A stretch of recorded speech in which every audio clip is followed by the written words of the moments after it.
Sir Hyderabad में पहली बार आ रहे हैं आप ऐसा इवेंट करने? पहले आया था तब शायद 7 या 8 साल का था, तब चार मीनार में खो गया था। और उसके बाद असल में उस समय फ़ोन वोन तो होते नहीं थे किसी के पास, और पूरी फैमिलीज आती थी, तो पापा की फैमिली, चाचा की फैमिली, अब दोनों आपस में मिक्स हो गए। सबको लगा अनुज इसमें है, वो लगा इसमें है।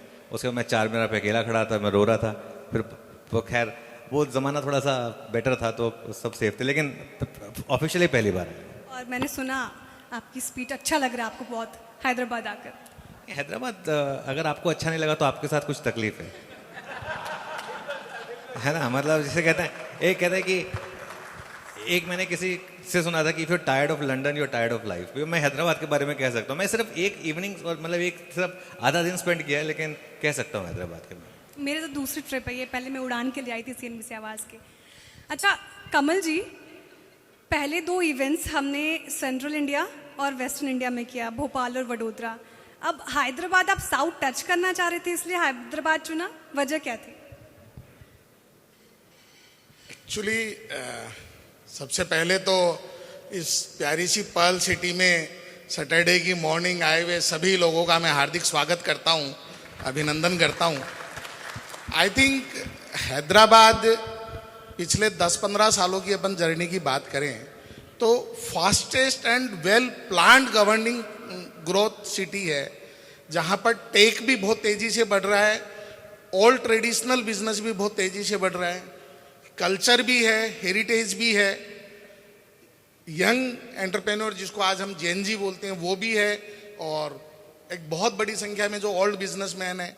तो बेसिकली साउथ में भी अगर हम बात करें तो हैदराबाद अपने आप में एक पूरे इंडिया को समेटे हुए शहर है।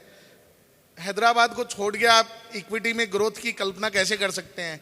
M I right? Hyderabad I think Bombay के बाद में अगर इक्विटी पे सबसे ज़्यादा इंटरेस्ट कोई लेता है तो वो हैदराबाद लेता है, और यही कारण है कि कल प्रधानमंत्री जी का यहाँ पर दौरा है और उसके कारण प्रोटोकॉल के कारण हमको 1 घंटे पहले प्रोग्राम शुरू करना पड़ा, लेकिन बिकॉज ऑफ अनुज भैया, गुरमीत जी का जो एक फैन फॉलोइंग है और इक्विटी के प्रति जो लोगों का लगाव है, सारे लोग एकदम वेल इन टाइम यहाँ पहुँचे हैं। अच्छा गुरमीत जी तो पहले भोपाल में आ चुके थे निवेश निर्णय में, मनीष जैन जी से भी हमने वडोदरा में बात की थी। अच्छा आप मार्केट पर आते हैं क्योंकि सवाल जवाब काफ़ी होंगे।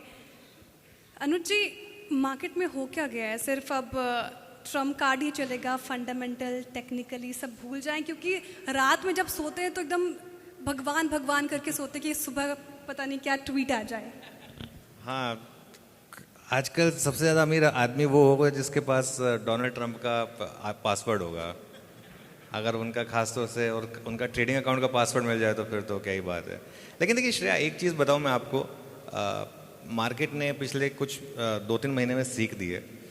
आई थिंक मार्च में हम काफ़ी बेरिश थे, आपको याद होगा, बहुत बेरिश भी ले गया था, लेकिन मार्च एंड से एक बात हो गई थी कि मार्केट में बॉटम बन गया है और अब यहाँ से आप बाय करना शुरू करिए और अच्छी क्वालिटी के स्टॉक्स में पैसा लगाना शुरू करिए। और सच बताऊँ तो हम गलत इंडेक्स देख रहे हैं, हम निफ्टी देख रहे हैं जबकि बाज़ार निफ्टी नहीं है। बाज़ार है broader market, mid cap, small cap. क्या पैसा बना है पिछले 1 महीने में यहाँ पर? F&O स्टॉक्स 40-40, 50-50% भागे हैं। कैश मार्केट के स्टॉक्स 4-4 दिन में डबल हुए हैं। अर्निंग्स अच्छी आई हैं तो चाहे डोनाल्ड ट्रंप हो, चाहे स्टेट ऑफ हॉर्मुज हो, चाहे ईरान हो, चाहे पाकिस्तान हो, चाहे कुछ भी हो, अगर अर्निंग्स अच्छी कंपनी ने डिलीवर करी है तो स्टॉक्स ने रिटर्न दिया। इस अर्निंग सीजन का ये मैसेज है। और एक और चीज़ मैं आपको बता दूं, आप निफ्टी का अर्निंग्स ग्रोथ और निफ्टी का एक चार्ट पैन आउट कर लीजिए, 20 साल का सेम मिलेगा। बाकी तो मार्केट का काम है बीच बीच में इस तरीके से ऊपर नीचे होना, वो पार्ट एंड पार्सल होता है। Pretty normal. गुरमीत जी, सबसे इम्पॉर्टेंट सवाल जो अक्सर पूछते हैं लोग, करंट मार्केट सिनेरियो में करें क्या?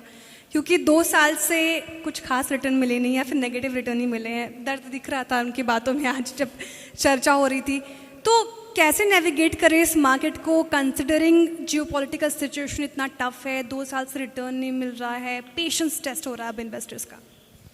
देखिए, थैंक यू। पहले तो 1 घंटा प्रोग्राम प्रीपोन हुआ तो ये टर्न आउट है। मैं सोचा था अगर नॉर्मल टाइम पे होता तो आप देखिए आज 5 करोड़ इन्वेस्टर्स हैं तो 31,000 करोड़ का SIP बुक है।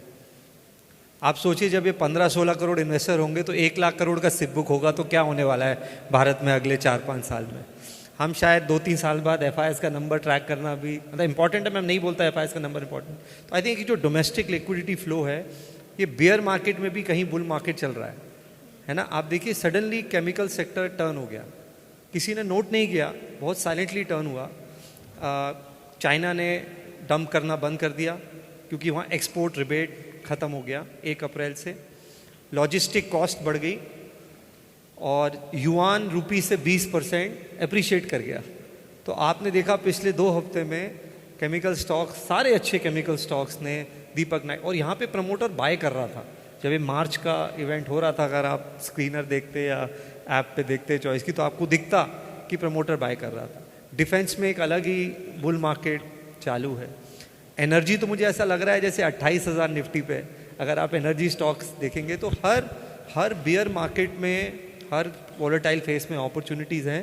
और जैसा अनुज ने बोला, ब्रॉडर बाजार को देखना पड़ेगा।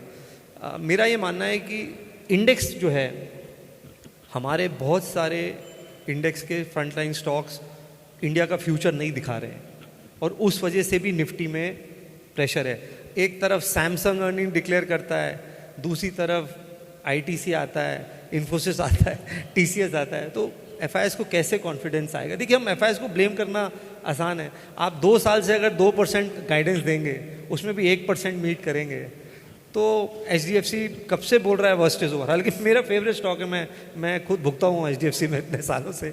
बट अगर आप गाइडेंस ही सिंगल डिजिट की देंगे, करेंसी उसमें से रिटर्न हटाएगा, तो FIS को ब्लेम करना, तो मेरे हिसाब से बियॉन्ड निफ्टी देखना पड़ेगा, फ्यूचर इंडिया के लीडर्स को देखना पड़ेगा, पैसा वहीं पे बनेगा।